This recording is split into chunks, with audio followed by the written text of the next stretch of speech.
A Friend of the Family by Rudyard Kipling. There had been rather a long sitting at Lodge Faith, and works 5837 E Roman 100, that warm April night 3 initiations, and 2 raisings, each conducted with the spaciousness and particularity that our lodge prides itself upon, made the brethren a little silent, and the strains of certain music had not yet lifted from them. There are 2 pieces that ought to be barred for ever, said a brother, as we were sitting down to the banquet. Last post is the other. I can just stand last post, its Tipperary breaks me, another replied, but I expect every one carries his own fearing-irons inside him.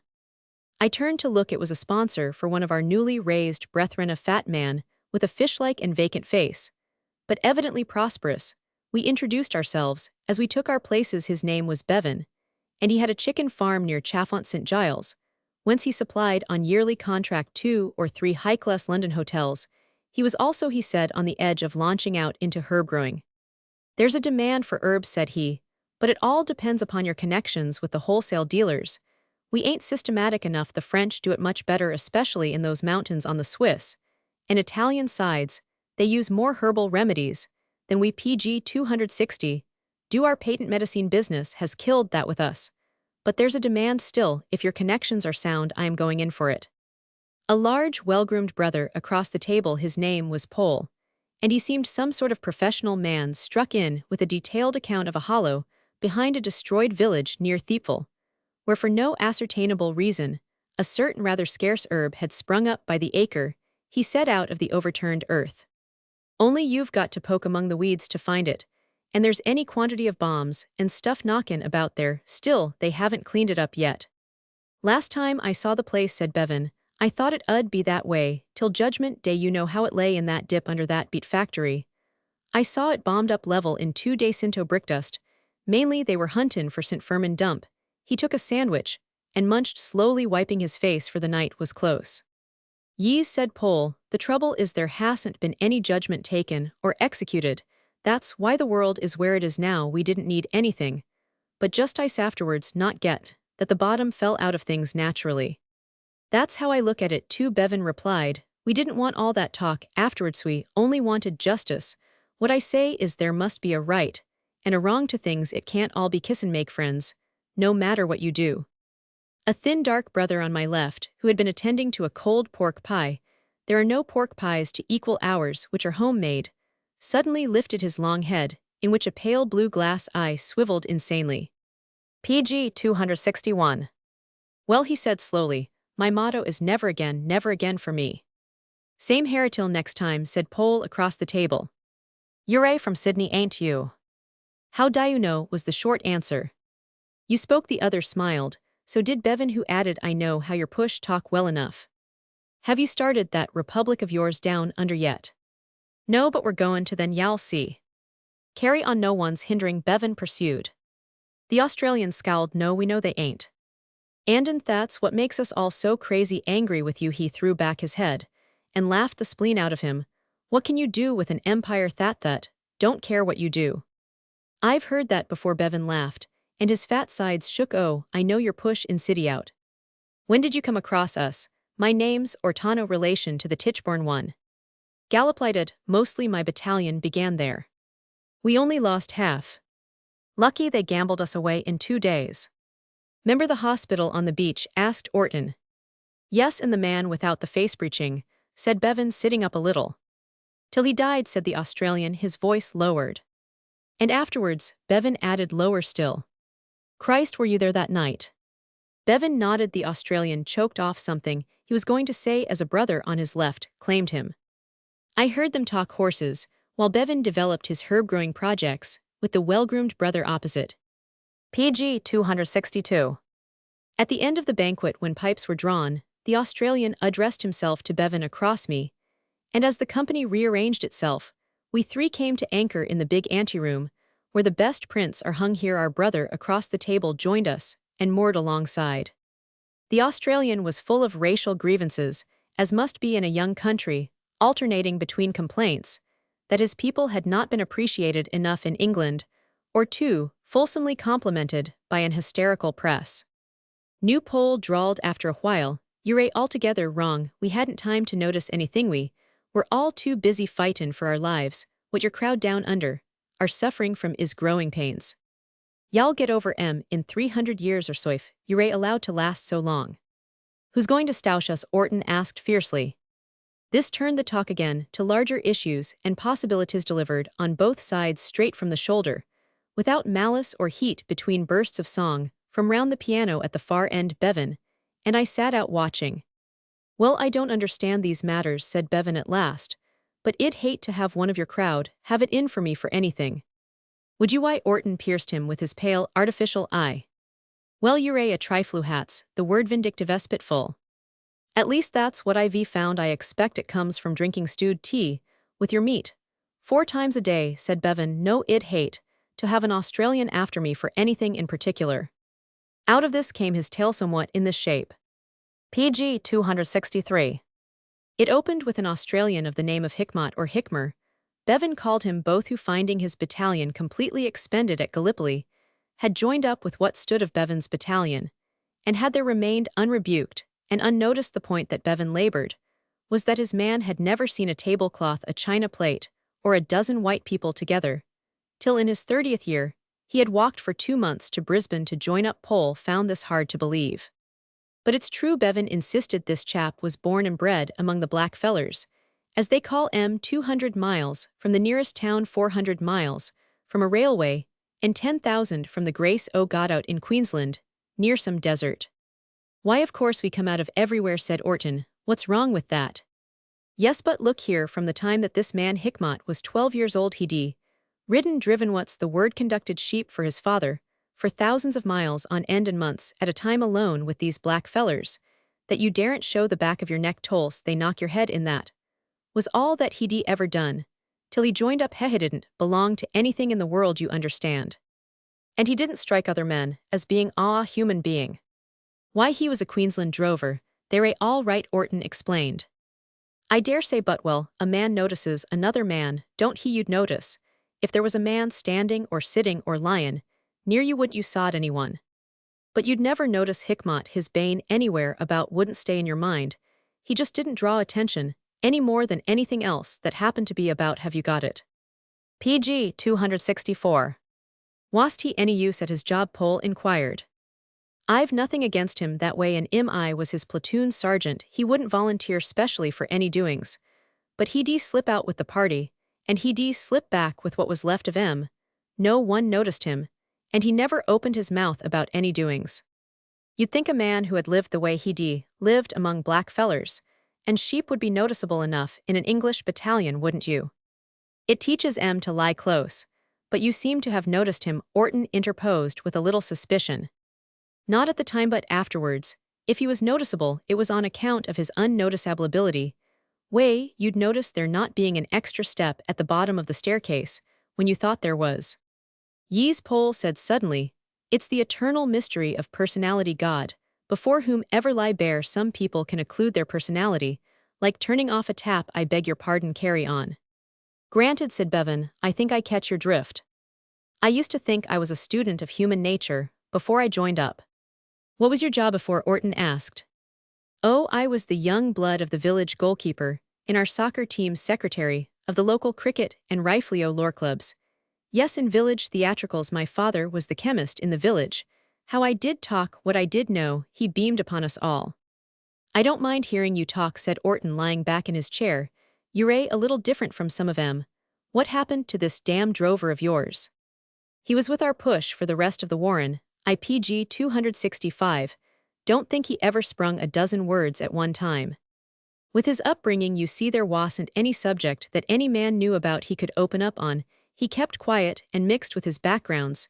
If there was a lump of dirt or a hole in the ground, or what was left after anything had happened, it would be Hickmott. That was all he wanted to be. A camouflager, Orton suggested. You have it, he was the complete camouflager, all through. That's him to a dot. Look here, he hadn't even a nickname in his platoon. And then a friend of mine from our village of the name of Viggers came out with a draft. Bert Viggers. As a matter of fact, I was engaged to his sister, and Bert hadn't been with us a week before they called him the grief. His father was an oldish man, a market gardener, high-class vegetables, bit o' glass onin, all the rest of it. Do you know anything about that particular business?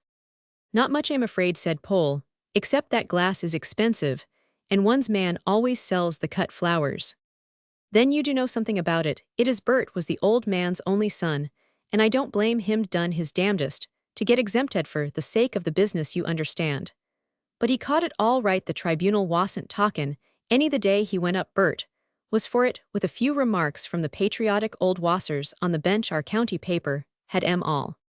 That's the thing that made one really want the Hun in England for a week or two said Pole.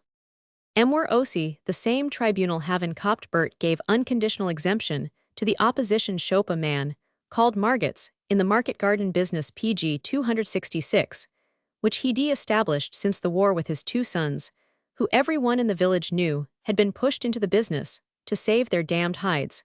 But Margot's had a good lawyer to advise him the whole case was frank and above board to a degree county paper, had it all in two agricultural produce of vital necessity, the plough mightier than the sword and those ducks on the bench, who had turned down Bert Nodden and Smillen at Margot's, all full of his cabbage and green peas. What happened the usual vigors businesses, 68 with Asmagos Smash and Margot's and Co.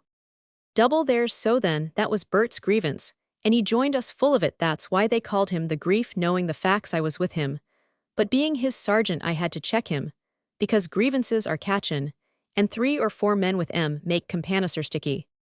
Luckily Bert wasn't handy with his pen. He had to cork up his grievance mostly, till he came across Hickmott and Gord in heaven knows. What brought those two together no, as I am wrong about God. I always am it was sheep Bert knows much about sheep, as I don't that's Canterbury Lambut he let Hickmott talk about for hours in return for Hickmott listenin' to his grievance. Hickmott talk sheep the one created thing he ever open up own and Bert talk his grievance while they was waiting to go over the top I've heard again and again. And of course I encouraged now look here Hickmott hadn't seen an English house or a field or a road or anything any civilized man is used to in all his life, sheep and blacks market gardens, and glass and exemption tribunals. And the men's teeth chatterin' behind their masks between Rumashu and 0 there was fun in hell those days wasn't there boys. Sure Orton chuckled, and Pole echoed PG 267 him. Look here when we were lying up somewhere among those forsaken chicken camps, back Dowlands, I found Hickmott making mudpeas in a farmyard and Bert lookin' on he made a model of our village.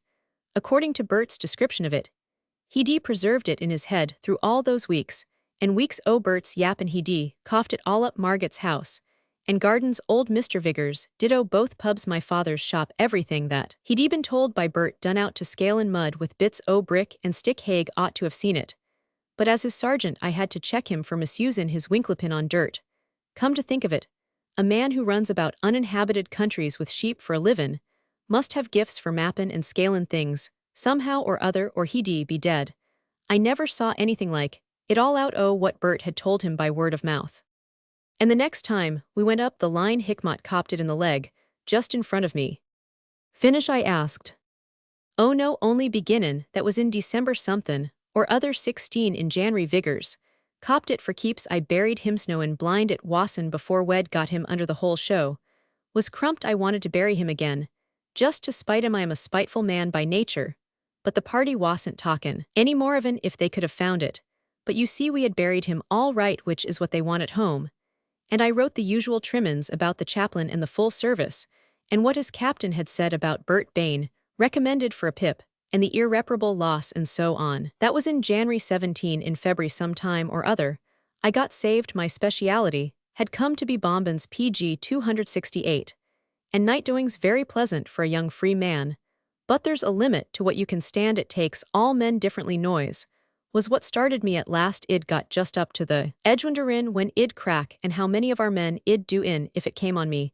While we were busy, I had that nice taste in the mouth. And the nice temperature they call trench fever and I had to feel inside my head for the meanin' of every order I gave or was responsible for executin' you know. We do go on said Pole, in a tone that made Orton look at him. So you see the bet was even on my drowin' a Roman 5 Roman 100, or getting number umpty wrist camp or a firing party before breakfast. But Gord saved me I made friends with him.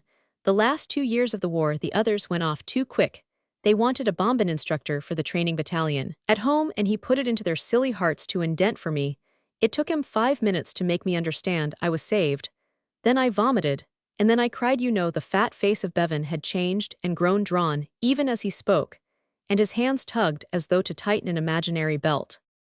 I was never keen on bombin myself, said Pole. But bombin instructions murder. I don't deny it's a shade risky, especially when they take the pin out and start shacking it, same as the chinks used to do in the woods at Beauty when they were cuttin' 'em down. But you live like a home defense brigadier besides weekend leaf. As a matter o' fact, I married Bert's sister soon's I could after I got the billet, and I used to lie in our bed thinkin' of the old crowd on the Somme Anfilin. What a swine I was. Of course, I earned 2 Roman 5 Roman 100s a week behind the Traverse, in the exercise of my ordinary PG 269 duties. But that isn't the same thing, and yet id only joined up because I couldn't damn well help it. And what about your Queenslander? The Australian asked. Tout de suite pronto. We got a letter in May from a Brighton hospital matron sayin' that one of the name of Hickmer was anxious for news o' me previous to proceedin' to Roehampton for initiation into his new leg.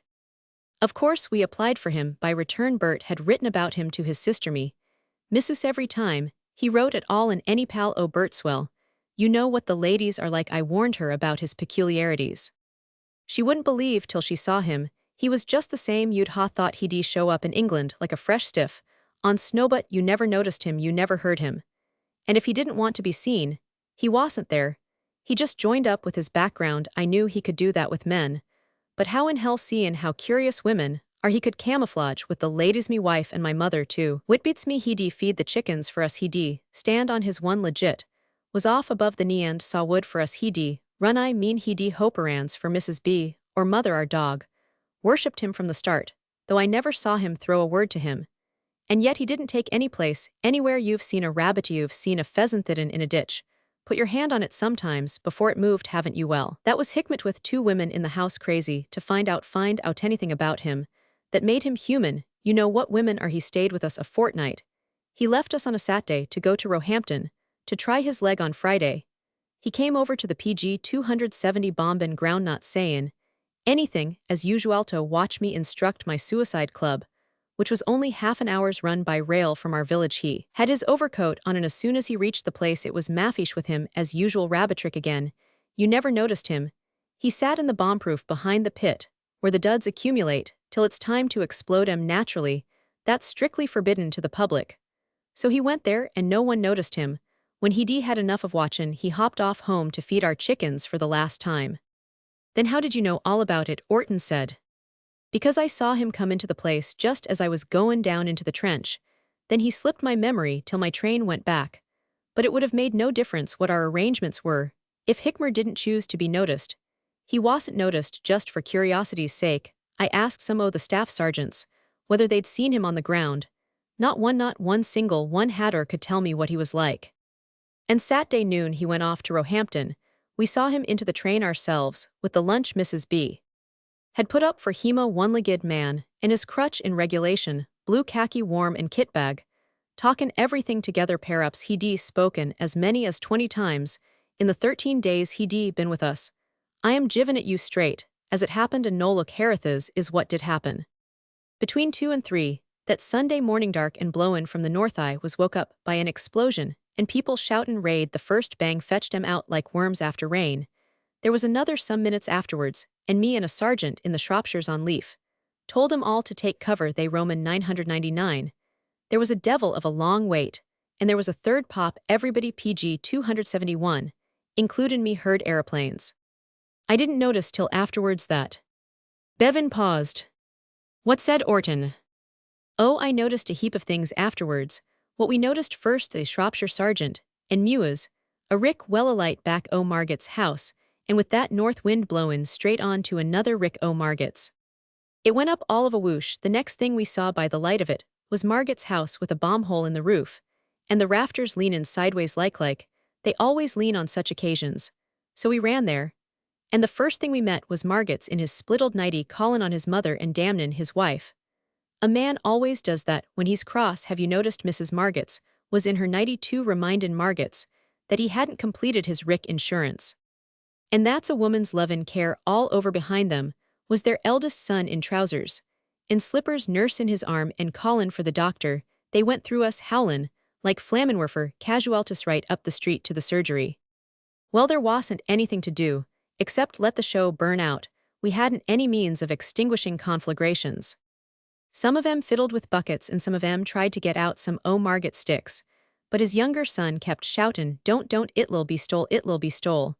So it burned instead, till the roof came down top of alla little cheap dirty villa. In real life, one whiz-bang would have shifted it, but in our civil village, it looked that damned important, and particular you wouldn't believe we couldn't get round to Marget's stable because of the 2 ricks alight PG 272, but we found someone had opened the door early and the horses was in Marget's new vegetable piece down the hill, which he'd hired off old Viggers to extend his business with. I love the way a horse always looks after his own belly same as a gunner.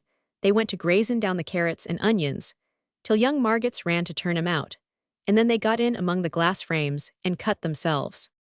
Oh, we had a regular Russian night of it, everybody givin' advice and fallin' over each other. When it got light, we saw the damage house 2 ricks and stable maffish, the big glass house with every pane smashed, and the furnace end of it blown clean out, all the horses, and about 15 head o' cattle butcher's stores, from the next field feeding in the new vegetable piece. It was a fair clean-up from end to end, house furniture fittin's plant, and all the early crops. Was there any other damage in the village? I asked. I am coming to it, the curious part, but I wouldn't call it damage. I was renting a field, then for my chickens, off the Maricroft estate. It's accommodation land, and there was a wet ditch at the bottom that I had wanted for ever so long to dam up to make a swimhole for Mrs. Bevan's ducks. Said Orton, half turning in his chair, all in one piece. S'pose I was allowed, not me. Their agent came down on me for tamperin' with the estate's drainage arrangements, and all I wanted was to bring the bank down where the ditch narrows. A couple of cartloads of dirt would have held the water back for half a dozen yards, not more than that, and I could have made a little spillway over the top with 3 boards, same as in trenches. Well, the first bombed one, that PG 273, woke me up, had done my work for me better than I could. It had dropped just under the hollow of the bank and brought it all down in a fair landslide. Id got my swimhole for Mrs. Bevan's ducks, and I didn't see how the estate could kick at the act. Oh God, Diu. And Hickmott, said Orton, grinning. Hold on, there was a parish council meetin' to demand reprisals, of course, and there was the policeman and me pawkin' about among the ruins, till the explosives expert came down in his motor car at 3 p. Roman 1000 Monday. And he meets all the Margets off their rockers howlin' in the surgery, and he sees my swimhole fillin' up to the brim. What did he say? Pole inquired. He sized it up at once. He had to get back to dine in town that evening. He said all the evidence proved that it was a lucky shot on the part of one isolated Hun plane goin' home, and we weren't to take it to heart. I don't know that anybody, but the Margets Roman 999, he said they must have used incendiary bombs of a new type which he suspected for a long time. I don't think the man was any worse than God intended him to be. I don't really, but the Shropshire sergeant said. And what did you think? I interrupted.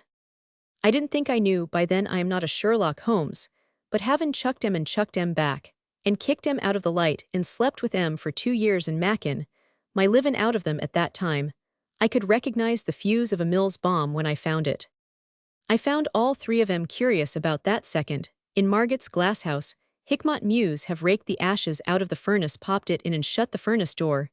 It operated all right, not one livin' pane left in the putty, and all the brickwork spread round the yard in streaks just like that St. Firmin village we were talking about. PG 274. But how do you account for young what's-his-name getting his arm broken? Said Pole.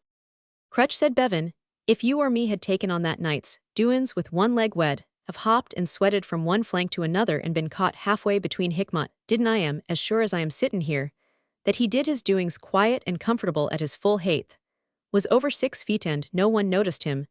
This is the way I see it. He fixed the swimhole for Mrs. Bevan's ducks first. We used to talk over our own affairs in front of him, of course, and he knew just what she wanted in the way of a pond, so he went and made it at his leisure.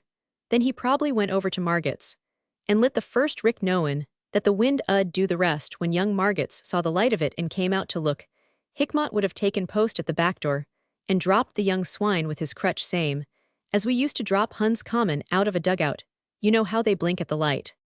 Then he must have walked off and opened Marget's stable door to save the horses. They'd be more to him than any man's life.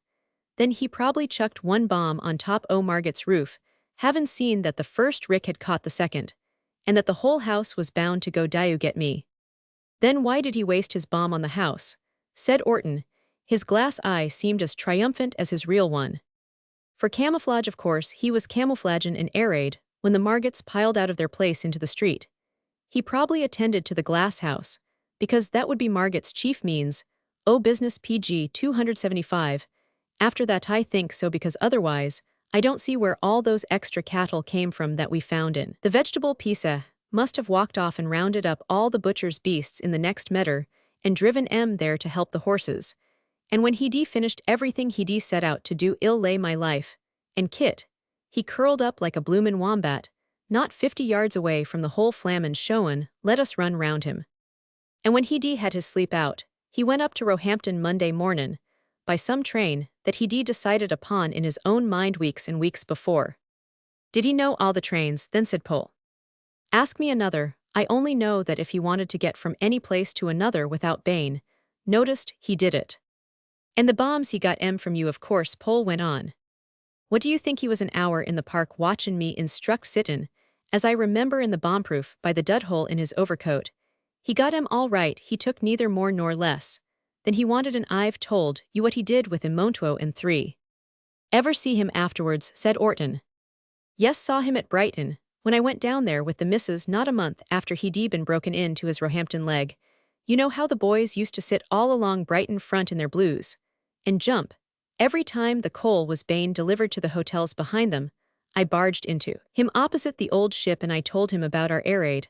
I told him how Margits had gone off his rocker and walked about starin' at the sky, and holdin' reprisal meetin's all by himself, and how old Mr. Viggers had bought in what he'd left, though PG 276, of course. I said what was left o' Margit's business and how well my swimhole for the ducks was doin'. It didn't interest him. He didn't want to come over to stay with us anymore either. We were a long, long way back in his past. You could see that he wanted to get back with his new leg to his own godforsaken sheepwalk and his black fellers in Queensland. I expect he's done it now and no one has noticed him. But by Gord, he did leak a little at the end. He did that much when we was waitin' for the tram to the station. I said how grateful I was to Fritz for moppin' up Margits and mackin' our swimhole all in one night. Mrs. B. seconded the motion. We couldn't have done less." "Well then," Hickmott said, speakin' in his queer way, as if English words were all new to him, "I'll go on and bail up in hell. He says Bert was my friend. That was all I've given it you, just as it happened, word for word. I'd hate to have an Australian have it in for me for anything I'd done to his friend, Mark. I don't say there's anything wrong with you Australians, Brother Orton. I only say they ain't like us, or anyone else that I know." "Well, do you want us to be?" said Orton. No, it takes all sorts to make a world, as the sayin' is."